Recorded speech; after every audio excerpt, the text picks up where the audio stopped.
Assalamualaikum warahmatullahi wabarakatuh. Saya Wifki Nikmatul Ilahi dari kelas praktik ibadah C dengan NIM 20203081.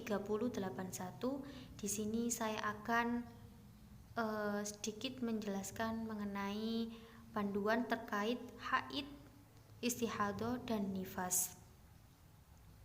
Yang pertama, haid.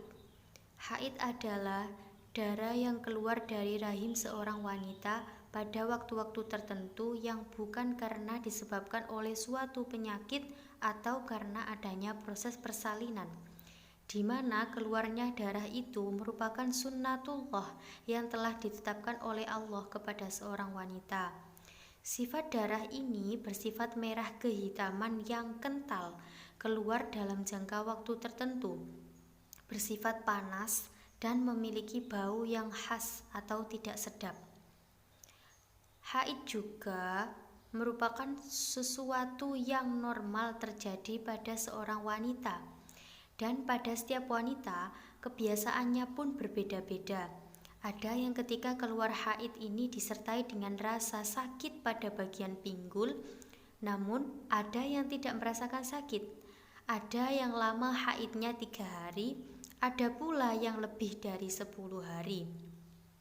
Ada yang ketika keluar didahului dengan lendir kuning kecoklatan. Ada pula yang langsung berupa darah merah yang kental. Dan pada setiap kondisi inilah yang harus dikenali oleh setiap wanita. Karena dengan mengenali masa dan karakteristik darah haid inilah akar di mana seorang wanita dapat membedakannya dengan darah-darah lain yang keluar kemudian. Wanita yang haid tidak boleh untuk sholat, puasa, tawaf, menyentuh mushaf, dan berhubungan intim dengan suami pada kemaluannya. Namun ia diperbolehkan membaca Al-Quran dengan tanpa menyentuh mushaf langsung, atau boleh dengan pembatas atau dengan menggunakan media elektronik seperti komputer, ponsel, iPad, dan lain-lain. Berzikir dan boleh melayani atau bermesraan dengan suaminya kecuali pada kemaluannya. Batasan haid. Menurut ulama Syafi'iyah, batas minimal masa haid adalah sehari semalam dan batas maksimalnya adalah 15 hari. Jika lebih dari 15 hari, maka darah itu darah istihadah dan wajib bagi wanita tersebut untuk mandi dan sholat. Menurut Imam Ibnu Taimiyah rahimahullah, dalam Majmu' Fatwa mengatakan bahwa tidak ada batasan yang pasti mengenai minimal dan maksimal masa haid itu. Dan pendapat inilah yang paling kuat dan paling masuk akal dan disepakati oleh sebagian besar ulama, termasuk juga Syekh Ibnu Utsaimin rahimahullah juga mengambil pendapat ini. Selanjutnya yang kedua, istihadah.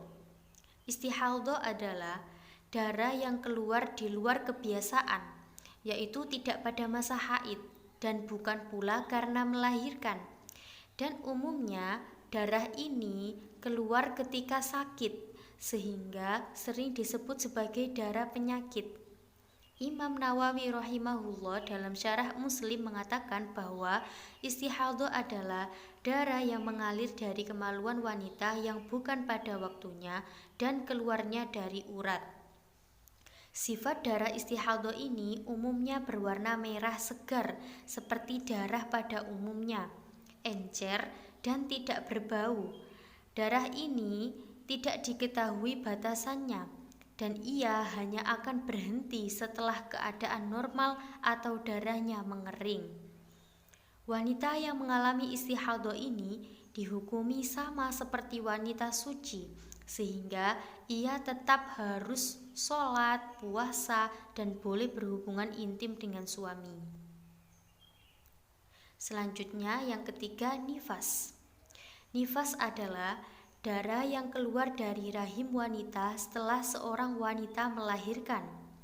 Darah ini tentu saja paling mudah untuk dikenali karena penyebabnya sudah pasti, yaitu karena adanya proses persalinan.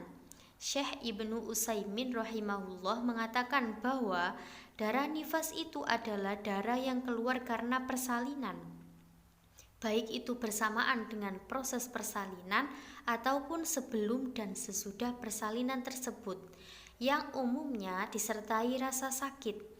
Pendapat ini senada dengan pendapat Imam Ibnu Taimiyah yang mengemukakan bahwa darah yang keluar dengan rasa sakit dan disertai oleh proses persalinan adalah darah nifas.